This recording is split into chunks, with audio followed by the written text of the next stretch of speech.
Have you ever seen a fairy? Yes, I was. Like with your physical eye? That's, well, not with the physical eye, let's put it that way, because they're not physical in that same way. They're in another plane.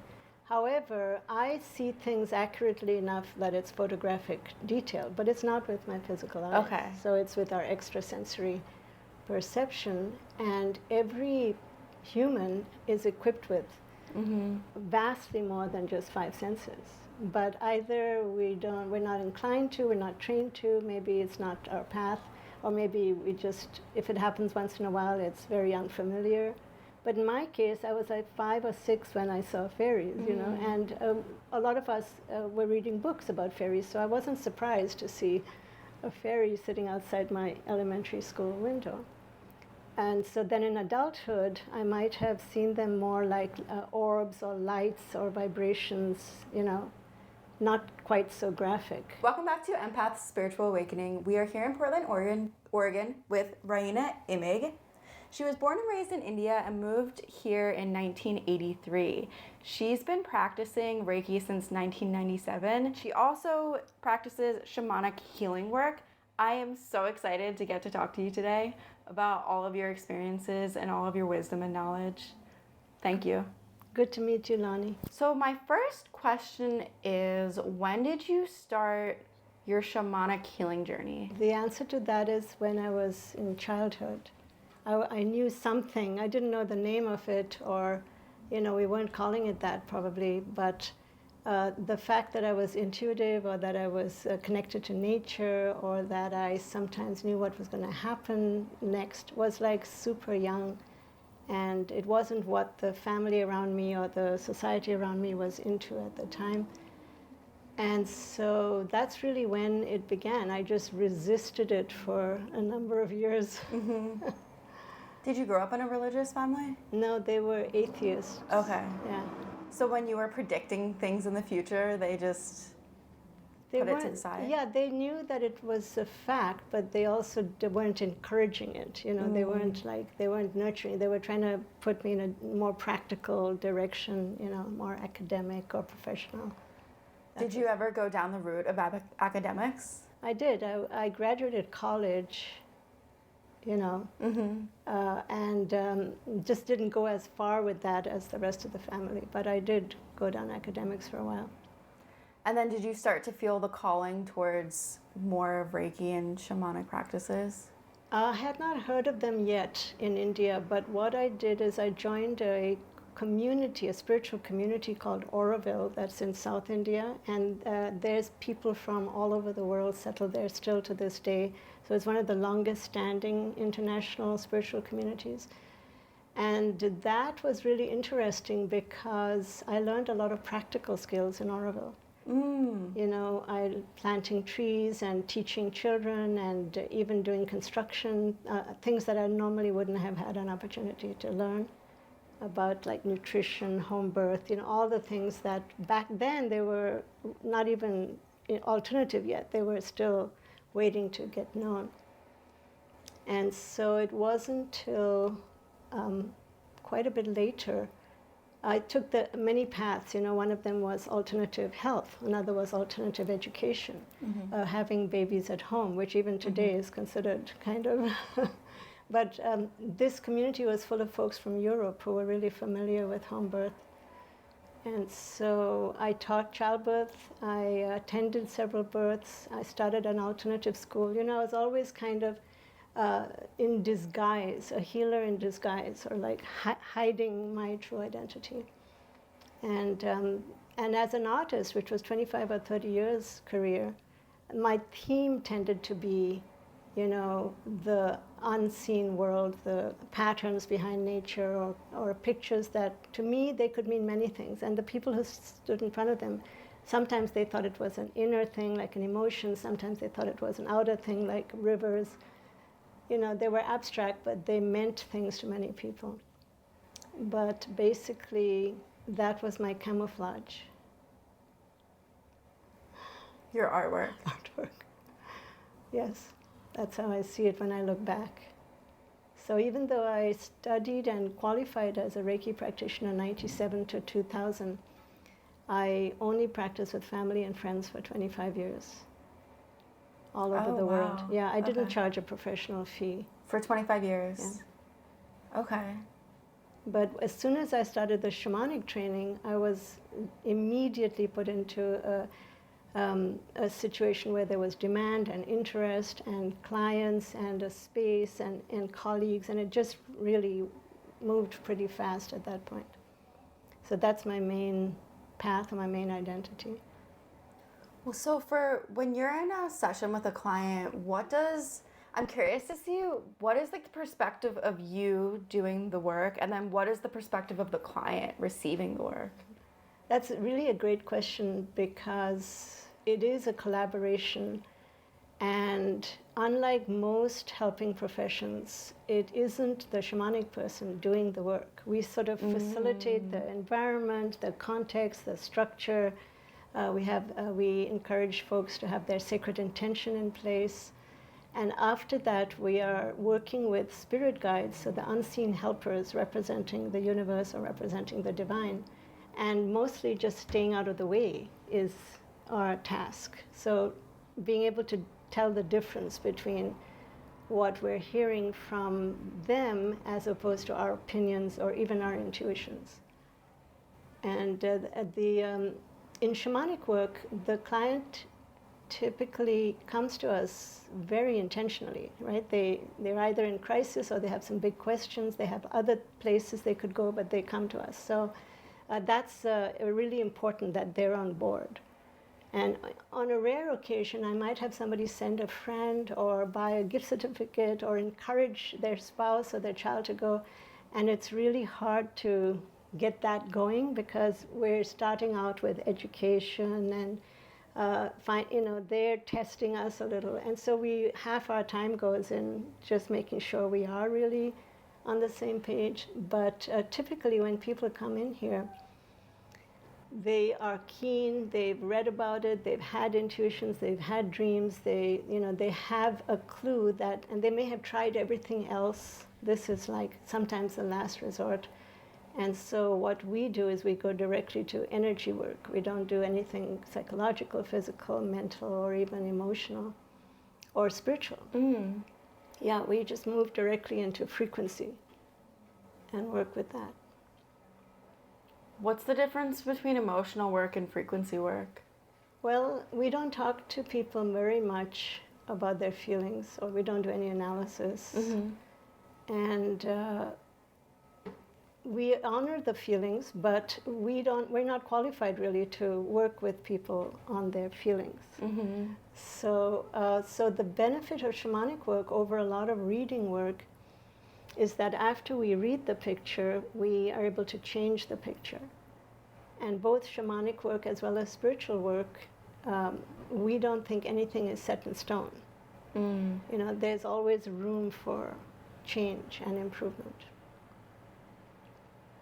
Whereas I feel like with a lot of psychic readings, they might be like, this is what's going to happen to you in a month from now. But with shamanic work, it's kind of just where are you right now and where do you want to be? Where do you want to be and what are the possibilities? And we move energy around a lot. So in other words, things tend to be static or stuck in some way. We can shift and move and get the helpers, both the client's helper as well as our own, to move things around so that they can settle down in a better way. So we're not always being really specific instead of this, that, but we're saying, oh, you would prefer something better. Let's see if we can just toss some of these things in the air, because then the guides are busy rearranging things to the benefit of the client. Oh, wow. Are a lot of the guides usually animals in this work? Some of them are animals. So a lot of different cosmologies all over the world divide reality into planes, like 3 worlds is what we have. It's very simple. Some of the philosophies will tell you there are 7, there are 12, etc. So 3 worlds. So here's where we live in the middle world, and in that middle world there is both ordinary reality as well as extraordinary reality, right here where humans are. And then the lower world is the earth, and that's where we find the animal beings and shapeshifters and kind of the creatures we think of as mythological and so on. Then in the upper world, you'll find like angels, ancestors, teachers, true self. So some are animal and some are more humanoid. So it's the first world. Would there be fairies and elves in there? Fairies are here sometimes too. Have you ever seen a fairy? Yes, I was. With your physical eye? You know, that's, well, not with the physical eye, let's put it that way, because they're not physical in that same way. They're in another plane. However, I see things accurately enough that it's photographic detail, but it's not with my physical eye. Okay. So it's with our extrasensory perception, and every human is equipped with vastly more than just 5 senses. But either we're not inclined to, we're not trained to, maybe it's not our path, or maybe we just, if it happens once in a while, it's very unfamiliar. But in my case, I was like 5 or 6 when I saw fairies, you know, and a lot of us were reading books about fairies, so I wasn't surprised to see a fairy sitting outside my elementary school window. And so then in adulthood, I might have seen them more like orbs or lights or vibrations, you know, not quite so graphic. But most things in my readings, I have seen with great degree of accuracy. And the reason I can say that is because I have so much proof and validation from the clients who will show me photographs of what I described that's on their phone, or in the one case, a tattoo that she had, which I know she had long sleeves on, so I didn't know that she had the tattoo. And so these senses are not actually specialized in that sense. It just depends who decides to pick up the skill and develop it. Is a lot of developing the skill sitting in silence? Not necessarily. No? I don't know for sure. I can't answer that question because How did you develop yours? I think I was born with them. Oh, Lonnie. okay. Yeah, and then because all my my personal feeling and my families and my schools and the culture I grew up in India was, don't do that. That's really spooky, you know. So then I basically just pushed it down, I think you might say. And so I did a lot of intuitive work on my own that was super accurate, but not in the fields I'm working in now, not with human, you know, sort of clients and results. But then I attended a school locally that no longer, it's just closed down lately, but it was around for about 30 years. And they had a bachelor's and a master's degree equivalent of shamanic practice. So not the theory so much, but how to do. And so all those abilities just kind of came to the fore. But they were there. And people who have those abilities and don't have training or context can have a rough life sometimes because we're oversensitive, supposedly. We feel other people's pain, but we have nothing that we can do about it. We have prophetic dreams, but we can't tell the people to help them. And so it becomes a difficult life where you're spending hours sometimes kind of recouping all the energy you gave out during the day, you know? Yeah, I was born really empathic, but also with a very toxic household and family. And then just like throughout my life, I pick up emotions and feelings throughout my days and interactions. And the majority of my life, I didn't know I was doing this. So I would just be sitting there like, why am I feeling this way? Or like just like hysterically crying all the time. And it's the untrained empath. And we don't know about these unseen energies because we were never taught about them. So now I personally am on a mission to be more aware of what I'm feeling and why I'm feeling it. And like also trusting myself that I have the ability to release the stuff that's not mine. Like I don't need to hold on to everything and like call it mine, make up a story about it, tell everyone about this story.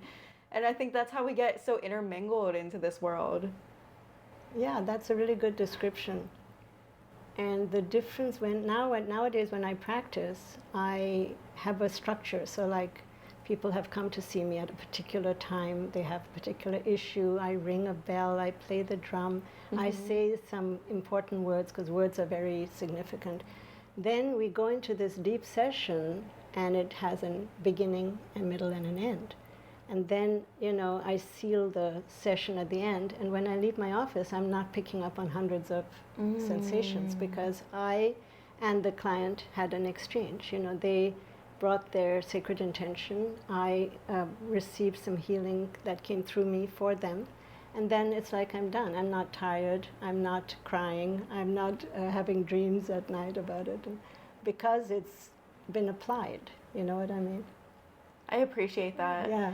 And I feel like I'm just so new to everything, and I'm always like, am I doing this right, or what do I do, and not sure of the structure. I do really like sage. I think that I'm just gonna bring sage with me, like everywhere I go, and just experiment. I think life is an experimentation too. Yeah. Of what works for each individual person, because it's always different for everyone. It's very different. Some empaths might want to just be protected empaths, if you know what I mean. We might want to learn, where are the boundaries, how do I reserve my energy, when is it okay for me to pick up on something, and when is it not. And that way you can be less impacted and less tired. And not everybody is going to be a professional practicing shamanic person, but lots of folks will take care of themselves, their family, their car, their house, their land, their pets, their health, their moms. That is, if people only did that, which is kind of where it used to be, then the world would be probably a lot happier and healthier. I think. The other week, I had this experience with someone, and she was kind of complaining about another person. And I started to feed into it and be like, yeah, like, you're right. And then I felt that energy so much, not just during the conversation, but for the next couple days. And then the thoughts became overwhelming, and they became like all consuming. Eventually, I went to Florida for a little trip, and like removing myself from that situation, then I felt a lot more clear and clean, and I'm like, oh, I'm back to me again. And it just feels like there's these big moments in my life that feel so like, oh my God, this is so real, and I really need to protect myself more, or have more distance and be more aware. And that's what kind of makes me feel like I'm so new to this, and I'm just learning. And yeah, it's lots of fun to learn. It is. I'm learning every day something, something new, or some new little change about something I did know. I mean, it's a very fascinating I appreciate that. Yeah. Yeah, because sometimes I beat myself up like, I should know this by now. But that's why we're here in this life, right? To learn, exactly. To always be learning and growing. Right. Yeah. What's something that you've learned recently? The interesting thing is that I was born and raised in India, and also a few years in Europe as a child, and I've been here for 40. And there's lots of things about India that I didn't know, because my folks weren't traditional, and they weren't actually even majority religion. And so thanks to the miracle of the internet, I'm learning all kinds of things that are the norm among, a lot of people in India, that are just really interesting to me. And so sometimes I combine my, art with my spirituality. For example, mandalas, which is floor art that is done in India. I taught that for 20-some years in a Western style. So in other words, in a more permanent style, whereas a lot of the art in India is ephemeral. It's done on the floors, on the thresholds and such. And so I kind of am having an ongoing a relationship developing with things from India, such as mantra, for example, which I knew one my entire life. Then when the pandemic happened, I was like, I think I have time. I can learn this other one, then this other one, this other one. And next thing I know, I'm getting like all kinds of enjoyment and comfort, from real mantras, not just words, but the old traditional affirmations, from ancient times. So I kind of have an ongoing self-education about where did these things come from in the first place, because they're not new. We think they're new, we think they're a fad, but... No, no, they're powerful. And also they came from everywhere. Everybody had, a drum. Everybody knew how to use herbs. Everybody was having their babies at home with women delivering them just until 200 years ago. I actually have a lot more friends who want to deliver babies from home. That's becoming more known and widespread. Yeah, we're going back to some of those ways. And part of the reason is because the world is more apparently in trouble. It's been in trouble for a while. And if you were an empath, you probably would have seen it in the beginning.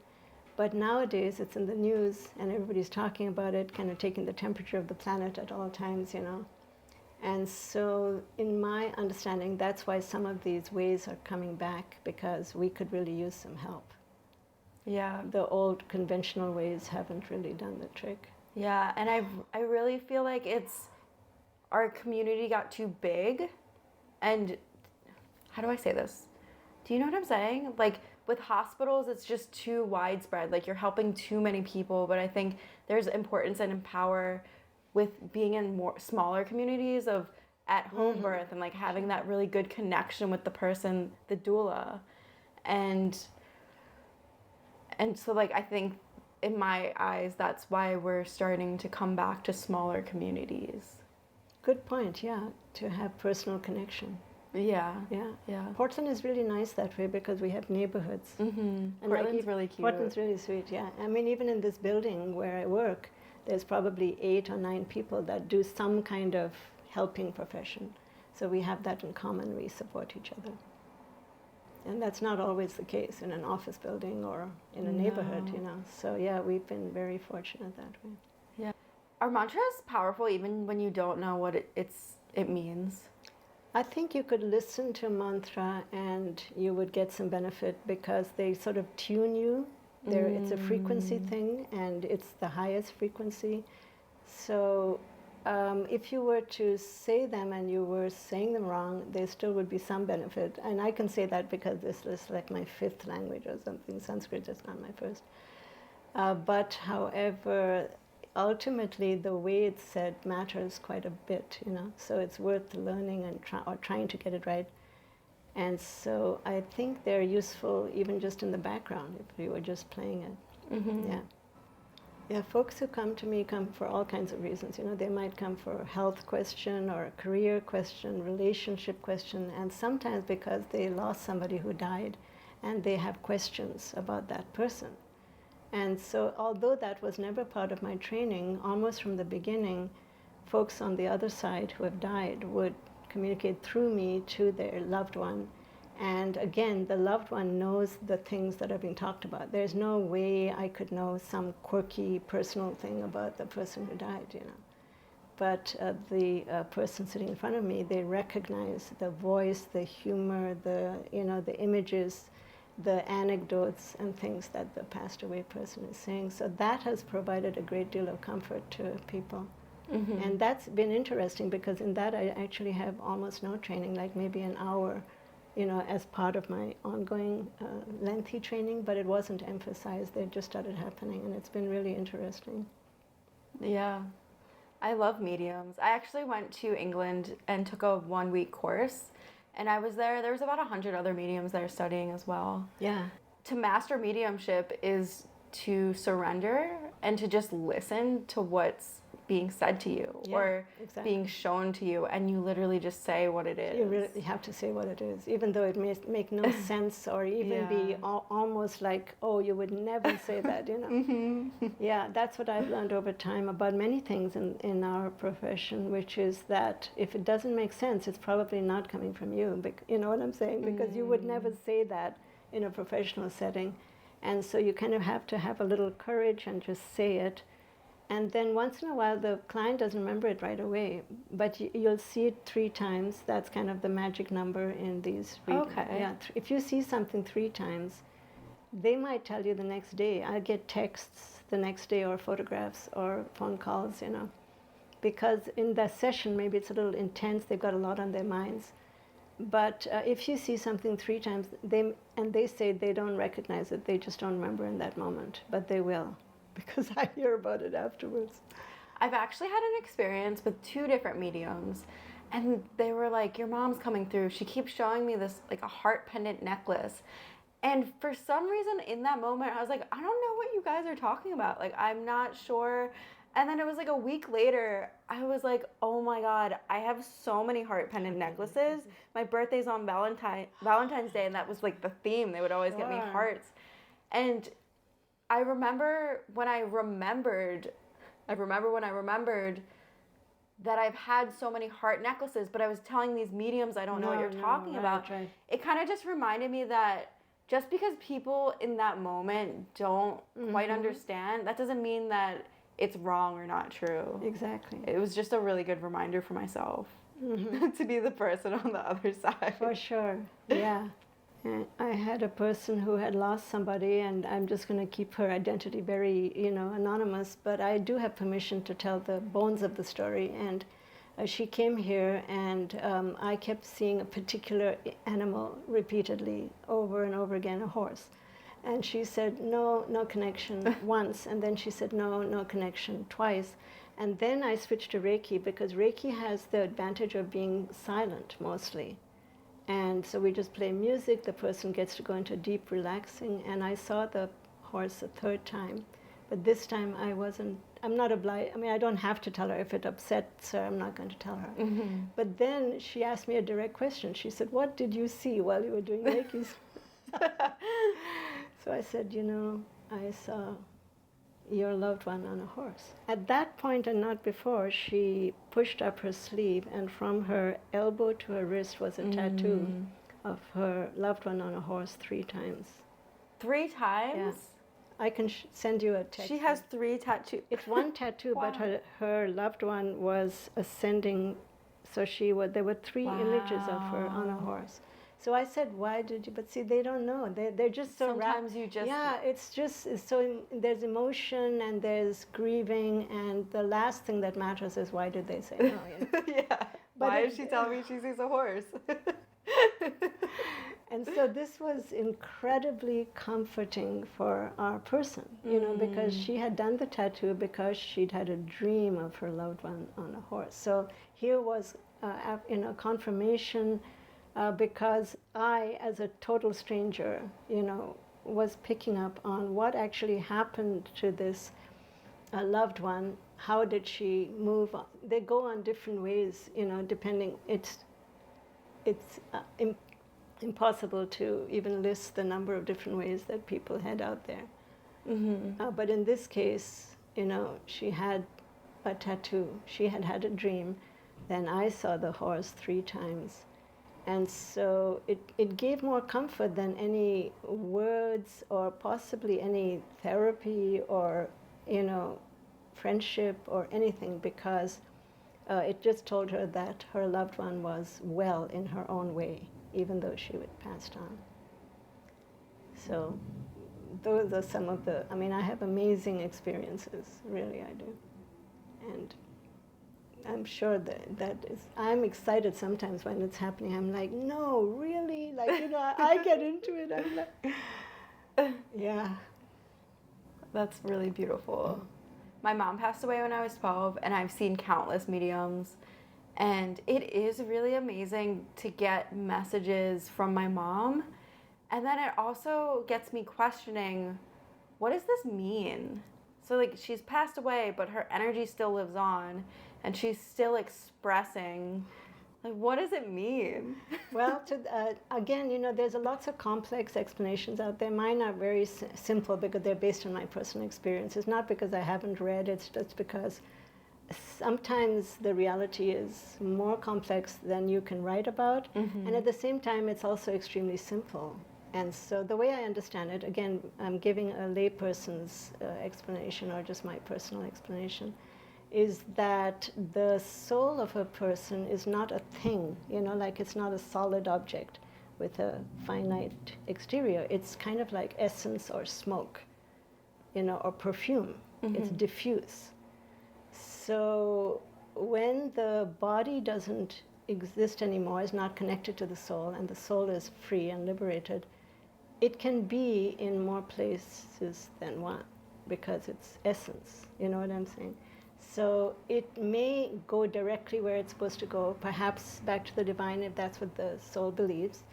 Um, it may eventually incarnate. And also, though, the relationship that you have with a close relative or friend never dies. The relationship never dies, love never dies.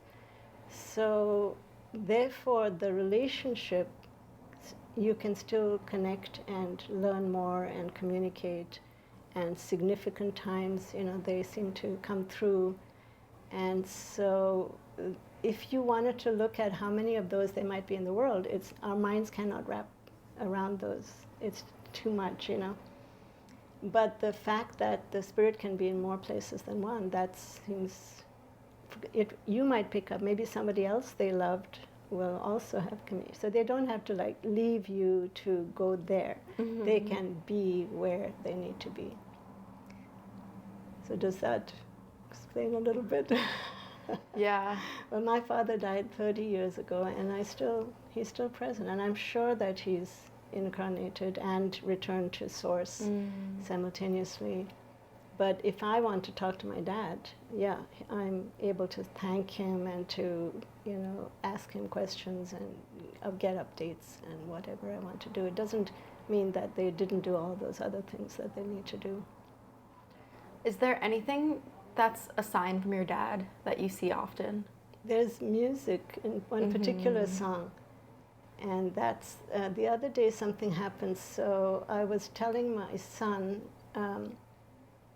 something very specific about my father. And within about 18 hours or something, my brother in India said that he was in his living room at home in Delhi, and he opened a book, and a photograph of my father fell out that nobody has ever seen. Because, it was his book, and so he sends me this picture, and I sent it to my son, and he's like, Grandpa's visiting, because, so those things seemed connected, because we'd had this long conversation, and then came this photograph that nobody in the family has ever seen.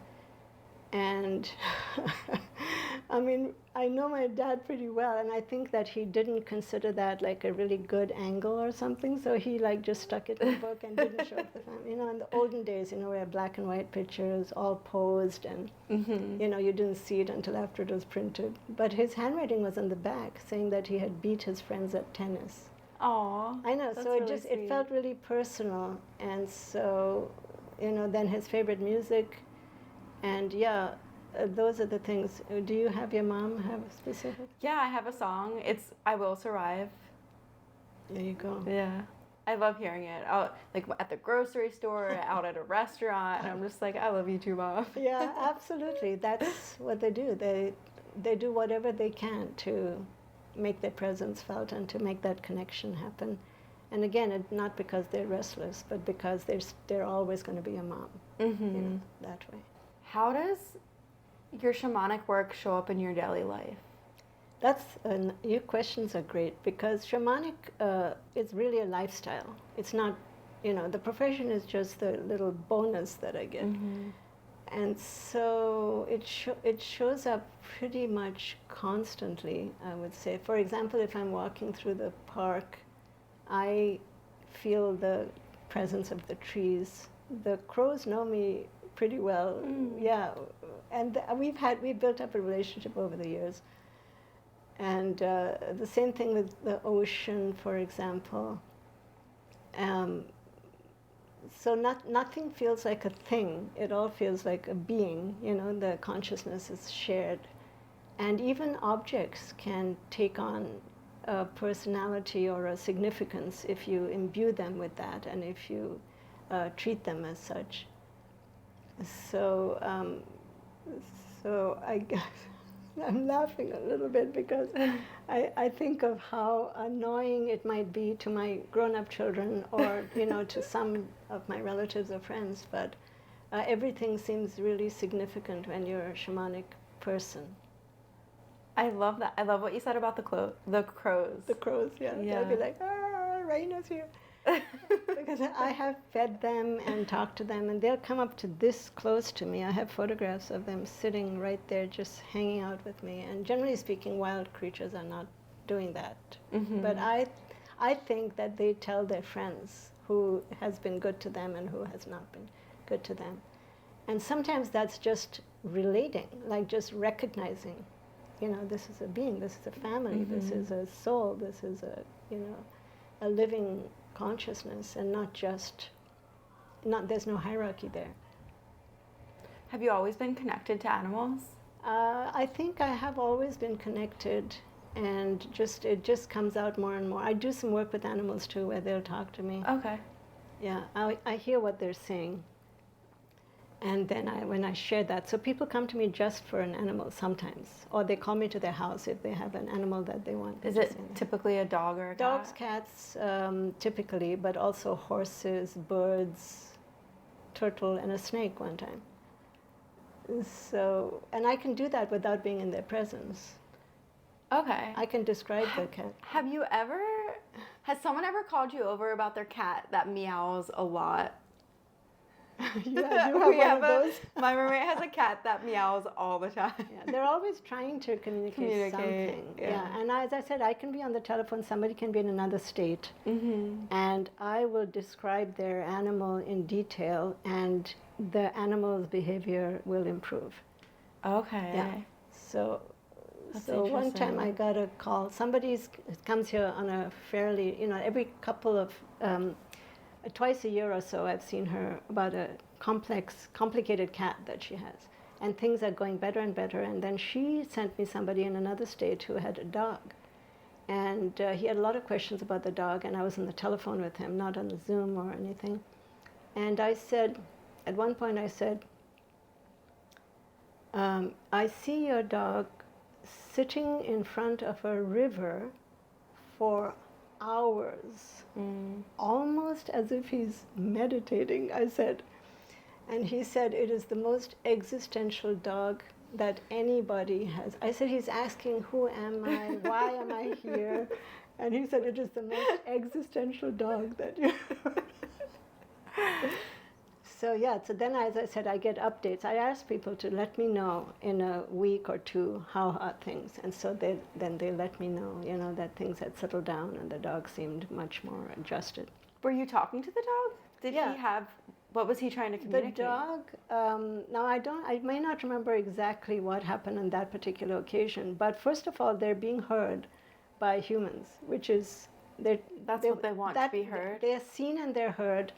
And then I don't remember exactly what it was in that case, honestly, but definitely I'm able to say the animal could use this or that adjustment in its environment, or this and that communication. For example, if you're moving, you want to tell your animals specifically, because they know and they're picking up and they're just making them nervous. But when you respectfully honor them with this news and information and reassure them as to what all will happen for them, they're going to settle down.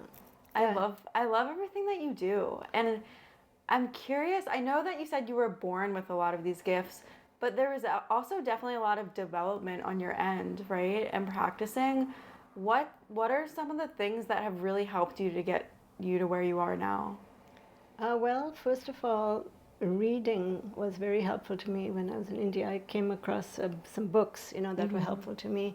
In the beginning, I used to use things like palmistry and Yi Jing, the 3 coins that you can throw. They call it the I Ching, but it's actually Yi Jing, that it should be said.